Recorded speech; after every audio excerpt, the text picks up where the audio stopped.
Hi cine lovers, welcome back to our channel cinema world. ఈరోజు మనం review పోయేది చట్టా పచ్చా. ఇది ఒక మలయాళం మూవీ. ఇది తెలుగులో కూడా డబ్ అయింది.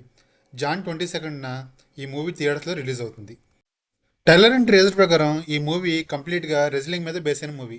కంప్లీట్గా డబ్ల్యూడబ్ల్యూఈ డబ్ల్యూడబ్ల్యూఎఫ్ ఫ్యాన్స్ ఎవరైతే ఉన్నారో ఐ హోప్ ఈ మూవీని బాగా ఎంజాయ్ చేస్తారు. ఇంకా ఈ మూవీ ట్రైలర్ విషయానికి వస్తే నాకైతే ఈ మూవీ ట్రైలర్ చాలా అంటే చాలా బాగా నచ్చింది. చాలా ఎంగేజింగ్గా ఉంది, మ్యూజిక్ చాలా బాగుంది, విజువల్స్ కూడా చాలా ఎక్స్ట్రాడినరీగా ఉన్నాయి. ఈ మూవీ మెయిన్ కాస్టింగ్ వచ్చి అర్జున్ అశోకన్ అండ్ రోషన్ మాథ్యూ. వీళ్ళు మలయాళం ఇండస్ట్రీలో ప్రామిసింగ్ అప్కమింగ్ యాక్టర్స్.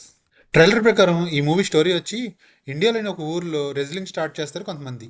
ఆ రెజ్లింగ్ మ్యాచెస్కి హైప్ తీసుకురావడానికి అప్పుడే జైలు నుంచి వచ్చి తన ఫ్యామిలీతో స్పెండ్ చేద్దాము అనుకుంటున్న హీరోని ఈ రెజ్లింగ్ మ్యాచెస్లోకి తీసుకురావడం, ఆ హీరో రెజ్లింగ్ మ్యాచెస్లోకి వచ్చిన తర్వాత ఏం సిచ్యువేషన్స్ వచ్చాయి, రెజ్లింగ్ మ్యాచెస్ ఎలా జరిగినాయి, రెజ్లింగ్ హిట్ అయిందా లేదా, లాస్ట్కి ఏమైంది అనేది ఈ మూవీ మిగిలిన స్టోరీ. ఈ డబ్ల్యూడబ్ల్యూఈ ఆర్ రెజ్లింగ్ కాన్సెప్ట్ మీద ఇప్పటి వరకు ఇండియాలో ఏ లాంగ్వేజెస్లో కూడా మూవీస్ రాలేదు. అండ్ ఐ హోప్ ఈ మూవీ చాలా ఎంగేజింగ్గా ఉంటుందని, ఎందుకంటే ట్రైలర్ చాలా ఎంగేజింగ్గా ఉంది అండ్ నాకైతే బాగా నచ్చింది కూడా.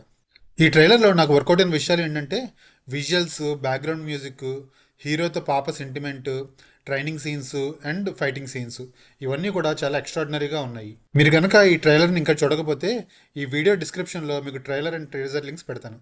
తప్పకుండా వాచ్ చేయండి, మీకు తప్పకుండా నచ్చుతుంది. ముందే చెప్పినట్టు ఈ మూవీ జాన్ 22న థియేటర్స్లోకి వస్తుంది. తప్పకుండా నేను ఈ మూవీ చూస్తాను, మీరు కూడా ఒక లుక్ వేయండి.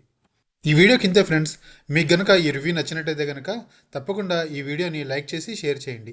అండ్ మన సినిమా వరల్డ్ ఛానల్ని సబ్స్క్రైబ్ చేసుకొని బెల్ ఐకాన్ని ఆన్ చేసుకోండి. Thanks for watching this video. Bye bye.